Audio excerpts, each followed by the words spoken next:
ಏನಾಯಿತು? ನನ್ನ ಯಾಕೆ ಕರೆದಿಲ್ಲ ಅಂತ ಕೇಳ್ತೀರಾ ಏನು? ಗೊತ್ತಿಲ್ಲ ನಾನು, ನೀವು ಹೇಳ್ತಾ ಇರೋದೇನೆ. ಮೊನ್ನೆ ಡಿ ಸಿ ಎಮ್ ಅವರು ಸಿ ಎಮ್ ಮನೆಗೆ ಬಂದಿದ್ದರು, ಸಿ ಎಮ್ ಅವ್ರ ಮನೆಗೆ ಹೋಗ್ತಾರೆ. ನಮ್ಮ ಡಿ ಸಿ ಎಮ್ಮು ನಮ್ಮ C M, it's quite natural. ಏನು ನಾವು ಕರೆದ್ರೆ ನಾನು ಹೋಗ್ತೀನಿ. ಹಂಗಾರೆ ಈಗ 15 ದಿವಸದಿಂದ ನಡೀತಾ ಇರ್ತದೆ ಸರ್. ಏನು ನಡೀತಾ ಇತ್ತು? ಕದನ ಕದನ ಅಂತ ಯಾರು ಎಲ್ಲಿ ಯಾರು ಕದನ ಅಂತ ಸಿ ಎಮ್ಮು ಹೇಳಿಲ್ಲ. ವಿರೋಧ ಪಕ್ಷದವ್ರ ಮಾತುಗಳಿಗೆಲ್ಲ ನಾವು ಉತ್ತರ ಹೇಳೋಕ್ಕಾಗ್ತದಾ? ವಿರೋಧ ಪಕ್ಷದವ್ರು ಅಂದರೆ ಬಿ ಜೆ ಪಿಯವರಾ? ಅವ್ರದ್ದೇ ಯತ್ನಾಳು, ಆ ಕಡೆ ವಿಜೇಂದ್ರ ಬೇಡ ಅಂತಾರೆ, ಈ ಕಡೆ ಯಾರು ಅರವಿಂದ್ ಲಿಂಬಾವಳಿ ಅವರೊಂದು ಗ್ರೂಪ್ ಮಾಡ್ಕೊಂಡವ್ರೆ. ಅದನ್ನೆಲ್ಲ ಫಸ್ಟ್ ಅವ್ರು ಸಾಲ್ವ್ ಮಾಡೋಕ್ಕೆ ಹೇಳಿ. ನಮ್ಮ ಪಕ್ಷದ ಉಸಾಬರಿ ಅವ್ರಿಗೆ ಯಾಕೆ?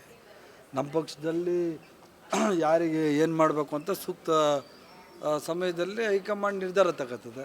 ಪ್ರಸ್ತುತ ಈ ರಾಜ್ಯದ ಮುಖ್ಯಮಂತ್ರಿಯಾಗಿ ಸಿದ್ದರಾಮಯ್ಯನವರು ಇದ್ದಾರೆ, ಉಪಮುಖ್ಯಮಂತ್ರಿಯಾಗಿ ಡಿ ಕೆ ಶಿವಕುಮಾರ್ ಅವರು ಇದ್ದಾರೆ. ಅವರಿಬ್ಬರು ಮಾತಾಡ್ಕೊತಾರೆ, ಯಾವಾಗ ಮಾತಾಡಬೇಕು, ಏನು ಮಾಡಬೇಕು ಅಂತ ಹೈಕಮಾಂಡ್ ನಿರ್ಧಾರ ಮಾಡ್ತಾರೆ. ಬಿ ಜೆ ಪಿಯವ್ರ ಮಾತುಗಳಿಗೆಲ್ಲ ಉತ್ತರ ಕೊಡುವಂಥ ಅವಶ್ಯಕತೆ ಇಲ್ಲ. ಯಾವಾಗಾದರೂ ಬಿ ಜೆ ಪಿಯವರು 5 ವರ್ಷ 2 ವರ್ಷ 3 ವರ್ಷ ಯಾವುದಾದ್ರೂ ಕರೆಕ್ಟಾಗಿ ಆಡಳಿತ ನಡೆಸಿದಾರಾ? ಒಂದೊಂದು ಸರಿ ಸರ್ಕಾರ ಇದ್ದಾಗ 3 ಜನ ಮುಖ್ಯಮಂತ್ರಿಗಳು ಕೊಟ್ಟಂಥದ್ದು. ನಮ್ಮ ಸರ್ಕಾರದಲ್ಲಿ ಆ ಥರ ಏನಿಲ್ಲ. ಸೌಹಾರ್ದಯುತವಾಗಿ ಇಬ್ಬರು ಮಾತಾಡ್ದವ್ರೆ, ಕೂತ್ಕೊಂಡವ್ರೆ, ಎಲ್ಲ ಕರೆಕ್ಟಾಗಿದೆ. ಜಗಳ ಆಗಬೇಕಾಗಿತ್ತು ಪಾಪ ಇವರಿಗೆ, ಜಗಳ ಆಗಬೇಕಾಗಿತ್ತು ಇವರಿಗೆ. ಯಾರಿಗೆ?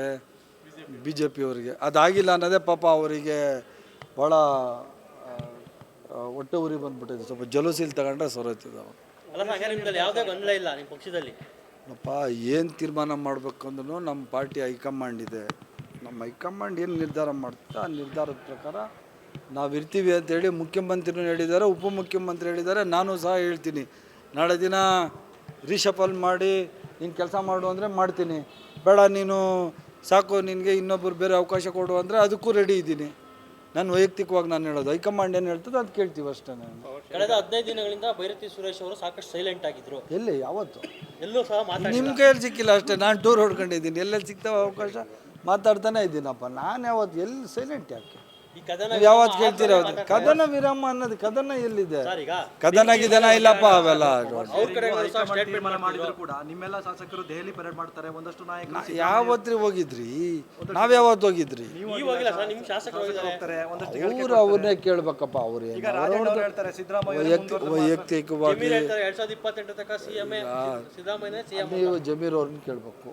ರಾಜಣ್ಣ ಹೇಳಿದ್ರೆ ರಾಜಣ್ಣ ಕೇಳಬೇಕು, ನನ್ನ ಕೇಳಿದ್ರೆ ನಾನು ಹೇಳ್ತೀನಿ. ಹೈಕಮಾಂಡು ಏನು ನಿರ್ಧಾರ ತಗೋತದೆ ಅದ್ರ ಪ್ರಕಾರನೇ ಸನ್ಮಾನ್ಯ ಮುಖ್ಯಮಂತ್ರಿಗಳು ಸಿದ್ದರಾಮಯ್ಯನವರು ಅದನ್ನ ಫಾಲೋ ಮಾಡ್ತೀನಿ ಅಂತ ಹೇಳಿದ್ದಾರೆ, ಡಿ ಸಿ ಎಮ್ ಸಹ ಫಾಲೋ ಮಾಡ್ತೀನಿ ಅಂತ ಹೇಳಿದ್ದಾರೆ. ನಾನು ಹೇಳ್ತಾ ಇದ್ದೀನಿ, ನಗರಾಭಿವೃದ್ಧಿ ಸಚಿವನಾಗಿ ನಾಳೆ ದಿನ ರೀಶಫಲ್ ಮಾಡಿ ನಿನಗೆ ಸಾಕು 2.5 ವರ್ಷ ನೀನು ಕೆಲಸ ಮಾಡಿದ್ದು, ಬೇರೆಯವ್ರಿಗೆ ಅವಕಾಶ ಕೊಡ್ತೀರಿ ಅಂದರೆ ನಾನು ರೆಡಿ ಇದ್ದೀನಿ. ಅದ್ರಲ್ಲಿ ನಾನು ಆಯ್ತು ಬೇರೆಯವ್ರಿಗೆ ಕೊಡಿ ಅಂತ ಹೇಳ್ತೀನಿ.